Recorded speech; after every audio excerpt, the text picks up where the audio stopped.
வங்கக்கடலில் நாளை புதிய காற்றழுத்த தாழ்வு பகுதி உருவாக வாய்ப்பிருப்பதாக இந்திய வானிலை ஆய்வு மையம் தெரிவித்துள்ளது.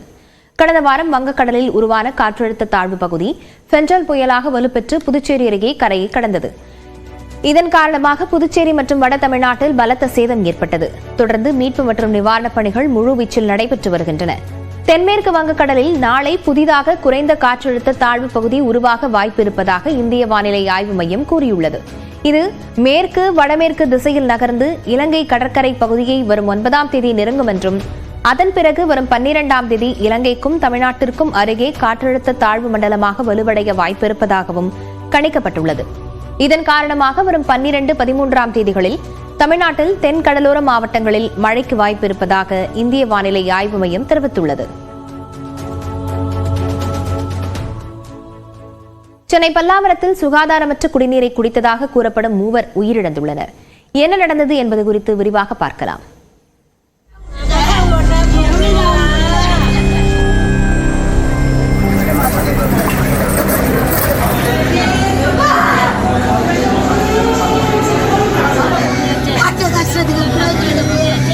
வயிற்றுப்போக்கு, வாந்தி உபாதைகளுடன் அடுத்தடுத்து 20ற்கு மேற்பட்டோர் குரோம்பேட்டை அரசு மருத்துவமனையில் நேற்று முன்தினம் இரவு வந்ததால் பரபரப்பு தொற்றிக் கொண்டது.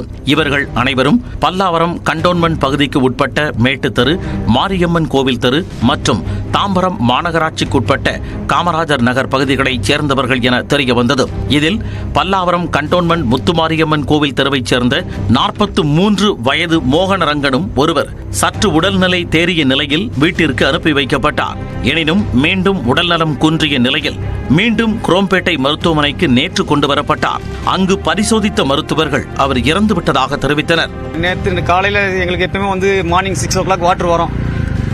ஸ்ட்ரீட் லைன் தான் அவங்க பிடிச்சிட்டு ஆனால் பிடிச்சி வச்சுக்கோண்டே இவ்வளோ நாள் கிளியராக வர தண்ணி நேற்று எல்லோவாக தான் வந்தது. பட் தண்ணியும் வீட்டில் இருக்குது. இதில் நாங்களாம் கேன் வாட்டர் தான் குடிப்போம். ஆனால் எங்கள் இப்போ இறந்து போனா பாருங்க, அவனுக்கு இந்த சின்னதுலேருந்தே பழகி போயிடுச்சு பலர் தண்ணி குடிச்சு. அவன் ஒரு ஆள் தான் தண்ணியை குடிப்பான். பட் நாங்களாம் யாரும் குடிக்க மாட்டோம். தண்ணி குடிச்சிட்டு நல்லா தான் பேசிட்டு போனாப்புல. ஆனால் நைட்டு 11 மணி வர சொல்ல இது மாதிரி வராப்புல. இதேபோல மாங்காடு பகுதியில் இருந்து உறவினர் வீட்டிற்கு வந்த 54 வயது திருவேதியும் உயிரிழந்தது சோகத்தை ஏற்படுத்தியது.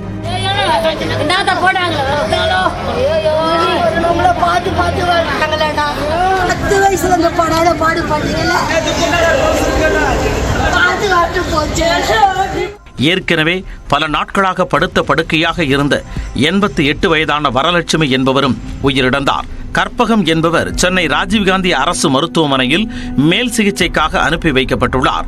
மருத்துவமனையில் சிகிச்சை பெற்று வருபவர்களை சந்தித்து ஆறுதல் தெரிவித்த பிறகு செய்தியாளர்களிடம் பேசிய மருத்துவத்துறை அமைச்சர் மா சுப்பிரமணியன், உடற்கூறாய்விற்கு பிறகே உயிரிழப்பிற்கான காரணம் தெரியவரும் என்றார்.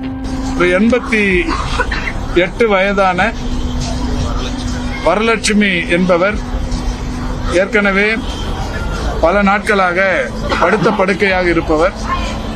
அவரும் இறந்திருக்கிறார் என்கின்ற செய்தியும் சொல்லப்பட்டிருக்கிறது. ஆக வரலட்சுமி என்பவர் 88 வயது நிரம்பி படுத்த படுக்கையாக இருக்கிறவர். அவர் இறந்திருக்கிறார்.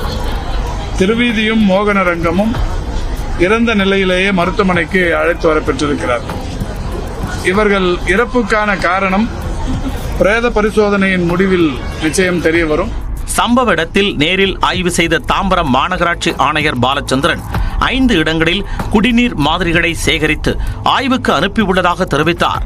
வாட்டர்னால தான் நடந்துச்சா அப்படிங்கிற ஒரு சந்தேகம் இருக்கு. அந்த சந்தேகத்துக்கு என்ன பண்ணிருக்கோம் அப்படின்னா, இங்கே நம்ம இந்த தெருவிலேயே காமராஜர் நகர்ல பிளஸ் நாகரத்னம் தெரு பிளஸ் கண்ணபுரான் தெரு, இந்த 3 தெருக்கள்லையுமே 5 இடத்துல சாம்பிள் கலெக்ட் பண்ணியிருக்கோம். கிண்டி கிங்ஸ் இன்ஸ்டிடியூட்ல பரிசோதனைக்கு அனுப்பியிருக்கோம்.